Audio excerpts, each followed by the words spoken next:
My name is Jim Krieg, and I wrote the teleplay of Lego Scooby Doo Haunted Hollywood, and that is off of Heath Corson and Dwayne Capizzi's story.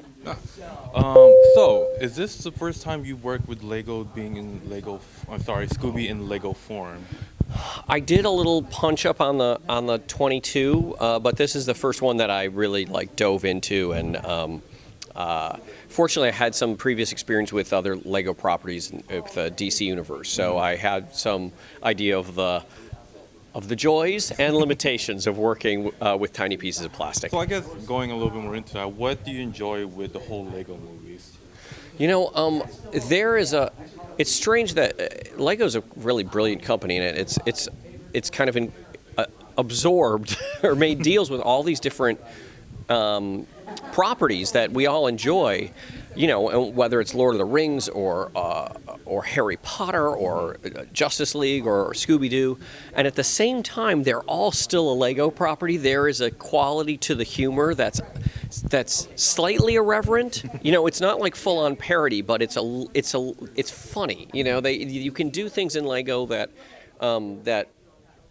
the people who own those properties don't get upset about. That it doesn't seem like ridicule. I think it's always done with love, and it's a kind of it's a gentle comedy that you aren't upset having your kids exposed to. Oh, yeah, that definitely makes sense. Have you seen the new Lego Batman trailer? I love it. I'm so jealous of it. When they talk about the previous Batman incarnations, like in 1991 and all of these. Oh, it's so funny. It's so great. Yeah, I can't wait to see that. I'm looking forward to it. So the theme is haunted Hollywood this time. So in creating these monsters for the film, is there something that you knew you had to do, or what were you thinking when you had to think of which monsters to choose for this film? To tell you the truth, the Lego had developed a lot of the creatures already, and coincidentally, a lot of them were super classic, Universal type, from the 40s. So some of them worked just perfectly with it. And of course, those were all creatures that were part of the original What's New Scooby Doo series anyway, like the zombie and and the mummy, and so they're all they're all really super classic monsters, which made it really lended itself to this Hollywood theme, that they're monsters from the movies that have come to life in the form of possibly this ghost of this kind of Lon Chaney character actor. Was there anyone that was a little bit more difficult to work with? No. No, they're all tiny little pieces of plastic, and I don't think they have lines either. They just moan. Oh, they're just roaring. Yeah, every time you write it, you just write unearthly moan. Were there any of these characters that you were scared as a kid yourself, or? You know what? I don't. All of Scooby Doo is sort of a little bit like Abbott and Costello meet Frankenstein, and so you're a little bit afraid of the monster, but when you're a really small kid, the comedy cuts the fear, so you're delighted in the fear you feel for the monsters. So no, I wasn't. I don't remember ever being terrified of any of them. That makes sense. I know for me, growing up, I sucked at watching horror movies. It would give me nightmares for weeks on end. But when I started watching Scooby Doo, it made me think there's someone behind the mask, there's someone behind the costume, and I wouldn't be as scared as much. I still suck at watching horror movies. Well, that's because grown-up horror movies, the monsters are real, or you never know what you're going to see. It can be horrible and disturbing, and that's what I like about classic Scooby is that it's that don't worry, everything's going to be fine, and that there's a solution to every mystery. Actually, Carl Sagan talked about that. He approved of Scooby Doo because there was always a logical explanation. Yeah. So it's kind of a science behind the yeah, and that perfectly personified by Velma. I definitely see that. So I guess speaking into the characters, each one kind of has that. I don't like to use the word stereotype, but each of them is very classic. You have Daphne, who's a little bit ditzy, Velma, who's very smart, Shaggy, the laid back, Fred, who's the leader. I guess you yourself, is there one that you connect to more than the others, or? Well, I was just saying that I've worked with these characters for a long time, and to me, the Scooby Gang makes one character in toto. That Fred's the ego and Velma's the intellect, and Daphne is the heart and emotion, and Scooby and Shaggy, who are essentially the same character, are the id. They're like the subconscious, and they really only have two impulses: to eat and to flee. That's it. You know, that's what they have.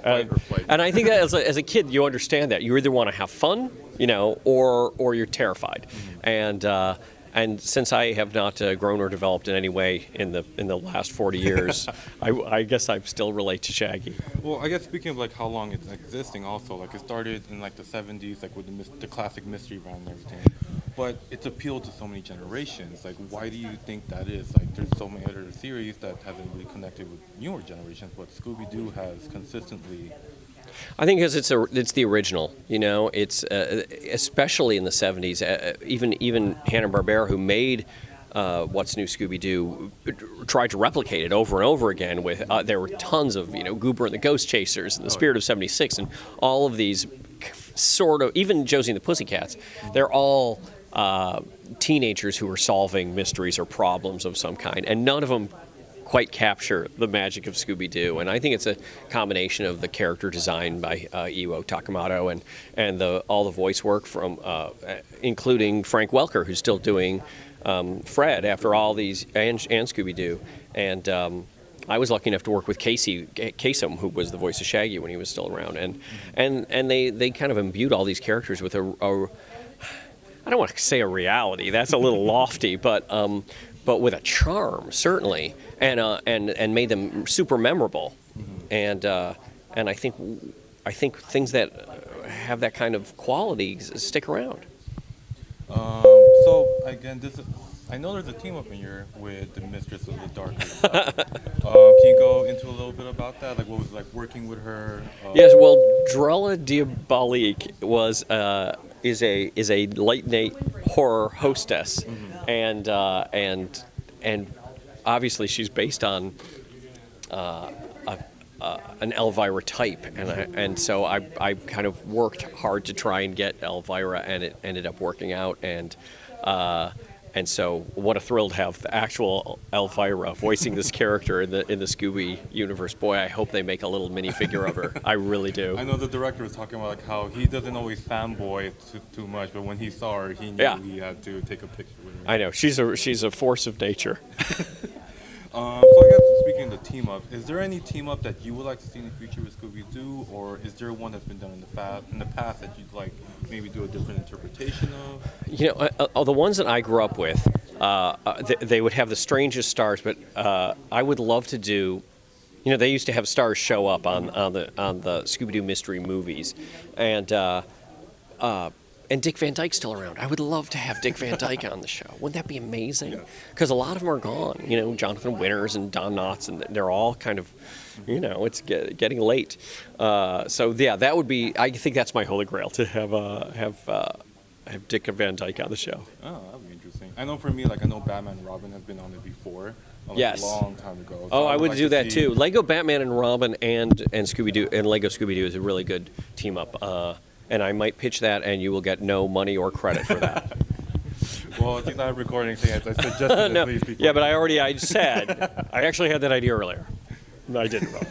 So I guess to just go off on a tangent from the Scooby Doo, since we're at WonderCon and everything, is this your first time here? Oh no, I've been doing this for a long time. Okay. So there's obviously a large DC theme that's going on right now, obviously with the movie that's being released. Your opinion on it, are you a Batman or Superman? Oh gosh. Oh man, that's the Lady or the Tiger. Is that the right analogy, James? I can't wait to see it again, and I gotta go. I gotta go see this great movie. But I'm pro Batman and pro Superman.